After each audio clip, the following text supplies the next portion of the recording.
தமிழ்நாட்டின் துணை முதலமைச்சர் அவர்கள் காலையில் இங்க 10 மணிக்கு வந்துட்டாங்க. ஏறத்தாழ மணி 2 மணி நேரம்.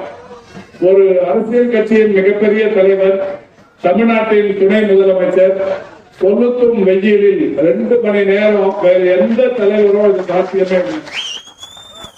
நிறைய பேர் திரையிலையும் நடிச்சிட்டு இருக்கிறாங்க. ஆனா நம்முடைய மாண்புமிகு தமிழ்நாட்டின் துணை முதலமைச்சர்கள் தமிழ்நாட்டில் இருக்கிற 14 மாவட்டங்களில் இந்த மீனவ பெருமக்கள் படும் துயரங்களை எப்படி நம்முடைய மாண்புமிகு தமிழ்நாட்டின் முதலமைச்சர்கள் ஆட்சி பொறுப்பேற்றவுடன் இந்த தமிழ்நாட்டு மக்களை காப்பதற்கு கொரோனா வார்டுக்கே நேரடியா போய் அவர் அங்கிருந்த ஒரு நோயாளிகளை பார்த்துட்டு வெளியில வந்துட்டு சொன்னது என்னன்னா, நான் ஏதோ இங்க இருக்கிற 4 நோயாளிகளுக்கு ஆறுதல் சொல்ல மட்டும் வந்து நினைக்காதீங்க. 1.25 லட்சம் மருத்துவத்துறை ஊழியர்கள் இருக்கிறாங்க. 20,000 டாக்டர் இந்த துறையில பணியாற்றி இருக்கிறாங்க. அந்த 20,000 டாக்டர் அவங்க உயிரை துச்சமா நினைச்சு இந்த கொரோனா நோயாளிகளை காப்பாத்திட்டு இருக்காங்க. அவங்களுக்கு ஊக்கத்தை தரத்துக்கு, உற்சாகத்தை தரத்துக்கு, அவங்களுடைய பணிகளுக்கு அங்கீகாரத்தை தருவதற்கு தான் நான் கொரோனா வார்டுக்கு போயிட்டு வந்தேன் அப்படின்ற மாதிரி சொன்னாங்க. இது ஒரு உதாரணம். இந்தியாவில் வேற எந்த முதலமைச்சரும் அதுக்கு முன்னாடி அது பண்ணதில்லை. அதனாலதான் நம்முடைய துணை முதலமைச்சர் என்றும் கூட கஷ்டமாக இருந்தது. அவர் போச்சுக்கலனாலும் எனக்கு ரொம்ப மனசு கஷ்டமா இருந்தது. நான் அருந்துக்களை சொல்லிட்டு வந்தேன். இவ்வளவு பெரிய வெயில் அவர் இந்த மாதிரி ஒரு 2 மணி நேரம் இவ்வளவு பெரிய ஒரு கால் படிச்சுட்டு அப்படிங்கிற மாதிரி ரொம்ப வருத்தமா இருந்தது. இருந்தாலும் அவருக்கு ஒரு பெரிய சந்தோஷம். இந்த மீனவ சமுதாயத்து மக்கள் நீங்க 20 மணி நேரம் மழையிலயும் வெயிலையும் இன்னைக்கு கடல்ல போய் உங்களுடைய அந்த ஒரு வாழ்வாதாரத்திற்காக உழைத்துக் கொண்டிருக்கிறீர்களே, உங்களுக்காக ஒரு 2 மணி நேரம் என்கின்ற வகையில் திருப்தியோடு இந்த நிகழ்ச்சியில் அவர் கலந்துருக்கிறார். இதுவரைக்கும் எந்த முதலமைச்சரும் புயல் பாதிப்புகளை நேரடியா எப்பவும் எந்த முதலமைச்சரும் பார்க்க வந்ததில்லை. ஒண்ணு புயல் முடிஞ்சு புயல் சேதங்கள்லாம் முடிஞ்சதுக்கு அப்புறம் புயல் சேதங்களை கணக்கிடுவதற்கு வருவார்கள். இல்ல அப்படின்னா நிதி அந்த நிவாரணங்களை தரத்துக்கு வருவாங்க. ஆனா 2 வருஷத்துக்கு முன்னாடி இந்த மிக்ஸாம் புயல் இந்த பக்கம் அடிச்சுனே இருந்தது. இந்த 13 குப்பத்திலையும் பெரிய அளவில் அந்த கடல் கொந்தளிச்சு ஊருக்குள்ள தண்ணி நிறைய போட்டு கடலுக்குள்ள எடுத்துட்டு போயிடுச்சு. அப்ப மாண்புமிகு தமிழ்நாட்டின் முதலமைச்சர்கள் நான் எங்களை கூப்பிட்டு எங்க இருக்கீங்கன்னு கேட்டாங்க. நாங்க இந்த மாதிரி நிவாரண பணிகள் இருக்கிறோம்.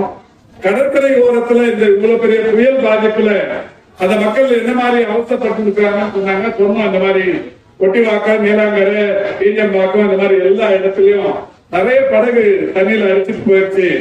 வேகமான காத்து, கடல் சீற்றம், கடல் 12 அடி 15 அடி உயரத்துக்கு அலை பாய்ஞ்சிருக்கு அப்படின்னு சொன்ன உடனே நான் வரேன்.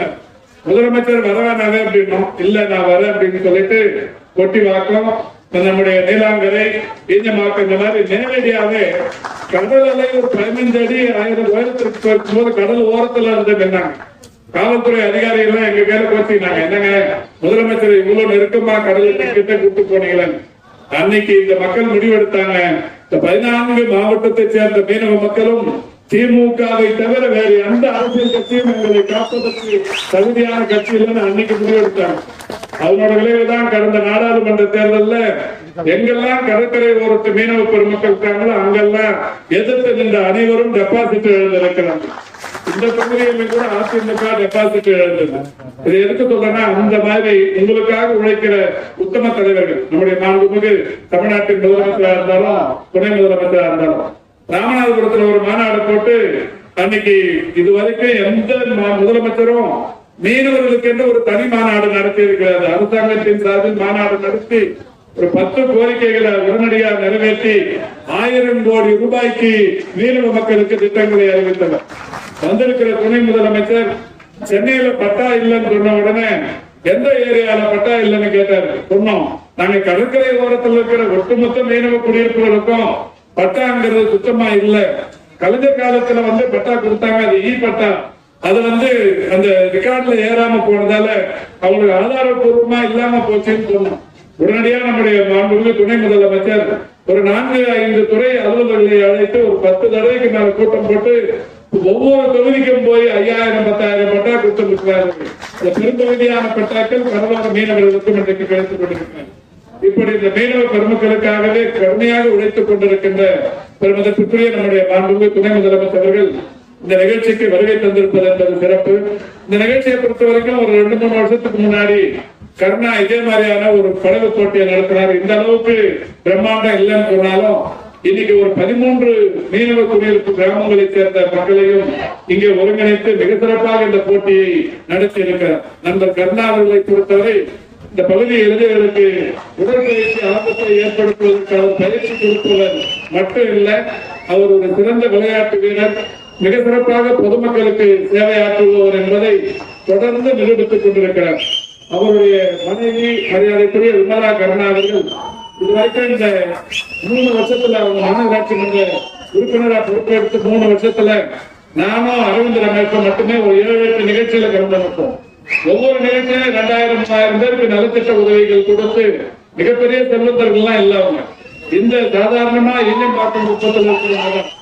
ஆனாலும் இந்த மக்களுக்கு சேவை செய்ய வேண்டும் என்கின்ற வகையில் அவர்களுடைய நண்பர்களை எல்லாம் அணுகி ஒரு பெரிய அளவில் ஒவ்வொரு தடவை நிகழ்ச்சி பண்ணும் போதும் ஒவ்வொரு கல்வி ஆண்டிலையும் 2000 மாணவர்களுக்கு பாடப்புத்தகங்கள் தருவது, புத்தக பைகள் தருவது, அவங்களுக்கு ஸ்கூல் ஃபீஸ் கட்டுறது, ஏராளமான ஏழை எளிய முதியோர்களுக்கு புத்தாடைகளை தருவது, இந்த மாதிரி நிறைய நிகழ்ச்சிகளை தொடர்ந்து இந்த 3 வருஷத்துல ஒரு 7-8 நிகழ்ச்சிகள் நடத்தினாங்க. அந்த வகையில் அந்த இருவருக்கும் மாவட்ட கழகத்தின் சார்பில் என்னுடைய பாராட்டுக்களை தெரிவித்து சிறப்பான இந்த நிகழ்ச்சிக்கு வருகை தந்திருக்கின்ற நான் தமிழ்நாட்டின் துணை முதலமைச்சர்களை உங்கள் முன் உரையாற்ற அன்போடு அழைக்கிறேன்.